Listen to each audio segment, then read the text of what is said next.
In the 11th century, the invasion by Denmark's army and the Vikings continued to intensify.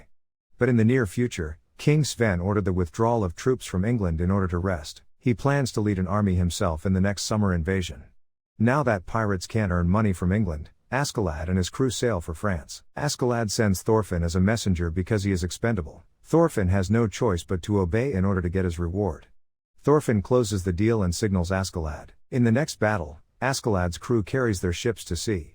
Thorfinn lashes out to kill the enemy commander and take his head to get a duel with Askeladd.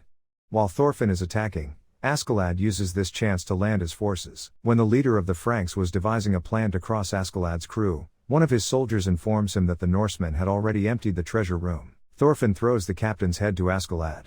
This time Askeladd accepts his duel request, but before they begin, they had to flee due to the Frank soldiers' arrows. Askeladd and his crew arrive at their village. The villagers are happy to see the treasures, and they also want to join Askeladd. Pretty young girls cheer for Askeladd. The village leader, Gorm, tells Askeladd how much it would cost them if they wanted to stay in the village. When Thorfinn comes to get his duel, Askeladd asks Gorm to be their witness. The duel starts with Thorfinn's surprise attack. Askeladd pretends to forget Thorfinn's father to anger him. Thorfinn falls for it and attacks without thinking. Askeladd uses this opportunity to take him down, and Thorfinn decides to guard the ship instead of feasting. While dozing off, he dreams of his father giving him advice. Gorm's slave brings food to Thorfinn, and the girl tells Thorfinn that he resembles a slave. This makes him think of a place he heard about as a kid, Vinland. Fine warriors from all over the place, along with the Jomsvikings, are gathering for the upcoming campaign. King Sven wants Prince Canute to come along to gain experience, but Ragnar, one of his advisors, is against this idea. When the campaign started, the Vikings first invaded the northern part of England. After capturing 5 major cities, they advanced south over land with great speed. However, their steady advance came to a temporary halt at the merchant town of London. At the Battle of London Bridge, Thorkel throws his axe. He is so powerful that with just one throw, he cuts the head and limbs of several people. The Vikings cannot breach the defenses, and Askeladd and his crew are also there, but they didn't expect Thorkel to side with the enemy. Askeladd mentions that everyone is focusing on this battle and it's the best place to stand out. He commands Thorfinn to bring Thorkel's head, and he agrees only if Askeladd promises him another duel. Floki and his men try to win Thorkel over to their side with an offer of more money than England. The English soldiers keep attacking until Thorkel stops them. As expected, Floki wanted Thorkel back and said that his brother Sigvaldi was also worried about him. Thorkel told his old comrades that England was weak and that was why it would be more enjoyable to fight against a strong opponent on their side. Floki reported his failure at convincing Thorkel. In the next attack, the Vikings aimed for the pier, but Thorkel sank their ship. Thorfinn jumped at him and English soldiers tried to attack him, but Thorkel stopped them, wanting to fight Thorfinn one-on-one. Thorfinn aimed for Thorkel's weak points, and his dagger hit the target, but it was Thorkel's hand that was injured. Now, Thorkel had him. Askeladd and his crew withdrew, leaving Thorfinn behind. For a last surprise attack, Thorfinn played dead, and when Thorkel fell for it, Thorfinn managed to cut some of Thorkel's fingers, freeing himself from the enemy's grasp. Impressed by his will, Thorkel asked for his name, and upon hearing that he was the son of Thor's, he was surprised and let him run. King Sven couldn't afford to waste a lot of time in capturing the rest of England, so he decided to move his main forces to the west. He only left 4,000 soldiers under the command of Prince Canute to continue the siege of London. His advisor argued that Canute couldn't do it, but the king thought his son was too faint of heart and wanted him to act bravely. Thorkel was not happy that the main Viking army was withdrawing. Wounded Thorfinn manages to get back and Askeladd is surprised to see him alive. Thorfinn marches toward Wessex with the others instead of resting, and he questions what is so enjoyable about battle. Thorkel shoots boulders at Canute's camp and asks them to attack. The insulted soldiers want to attack Thorkel, but Ragnar doesn't let them. Ragnar visits Canute and tells him they only need to endure until winter, and he then starts praying with him. Thorkel is very happy after learning that the second prince, Canute, is here from Asker. Thorfinn jumps out of a dream, shouting. In his dream, he was still a boy, living with his happy family, but a group of bandits attacked them and killed his father. He wanders on top of a hill and thinks about Iceland and his father.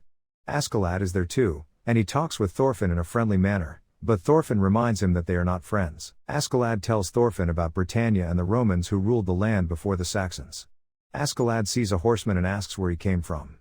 The horseman from Ragnar's unit is carrying a message for the main force. According to the messenger, Thorkel attacked Canute's camp and destroyed it, captured the prince, and went after the main army.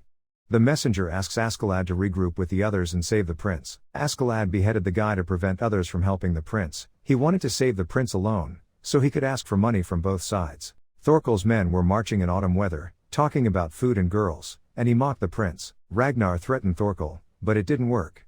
Thorkel and his men wanted to fight and die in a battle like heroes, deserving to ascend to Valhalla. Ragnar said that because Thorkel had lived his life in battlefields, he didn't know anything about royal courts, kings, or princes.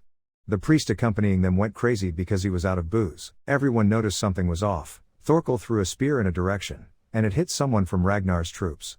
They demanded the release of Prince Canute and Ragnar. Thorkel released the hostages and, to everyone's surprise, he taunted Ragnar's soldiers to attack. Ragnar urged his soldiers to retreat, but they didn't listen to him. Thorkel chopped Ragnar's troops like butter. After some fighting, he smelled charcoal. Askeladd's crew had started a fire in the forest and directed it towards the battlefield. Askeladd sent Thorfinn after Canute. Right before Thorkel's troops attacked Ragnar and Canute, Thorfinn arrived and killed Thorkel's men. Thorkel recognizes Thorfinn and is happy to see him. Thorkel then asks if Thorfinn's mother's name is Helga, and when Thorfinn confirms it, Thorkel is overjoyed that Thorfinn is the son of the troll of the Joms Vikings.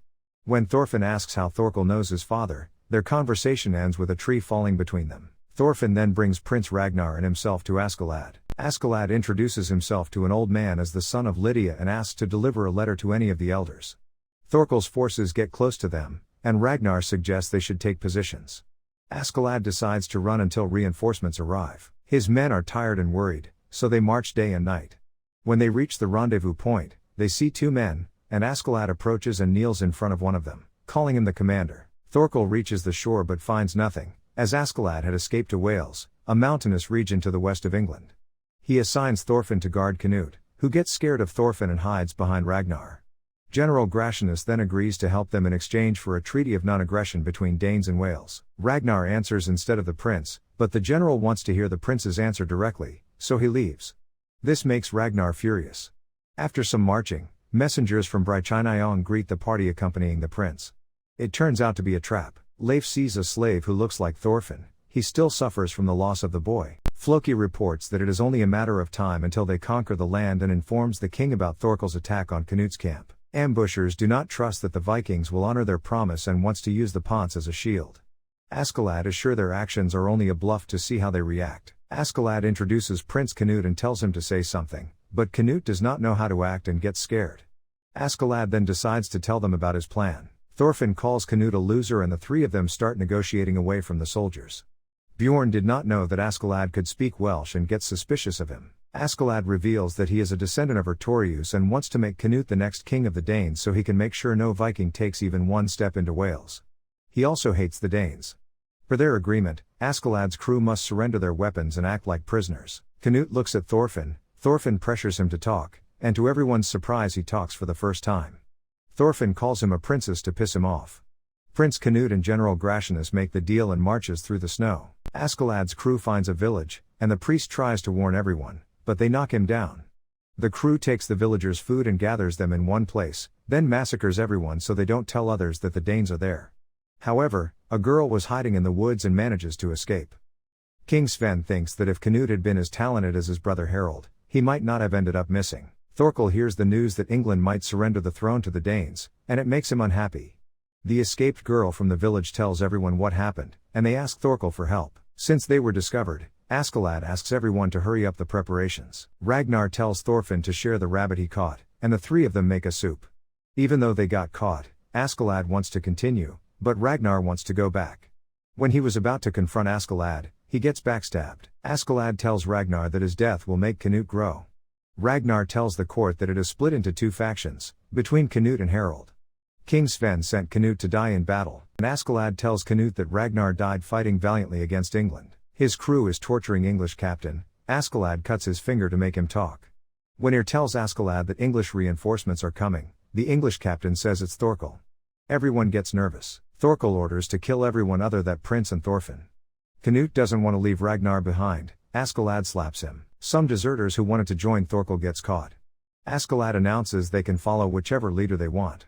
Deserters who wanted to join Thorkel gets chopped up by him instead. Ragnar's death had a great impact on Canute. After crossing the bridge, Askeladd orders his men to destroy the bridge. Askeladd knows there are traitors even among his loyal men, so he orders Bjorn and Thorfinn to watch the prince closely.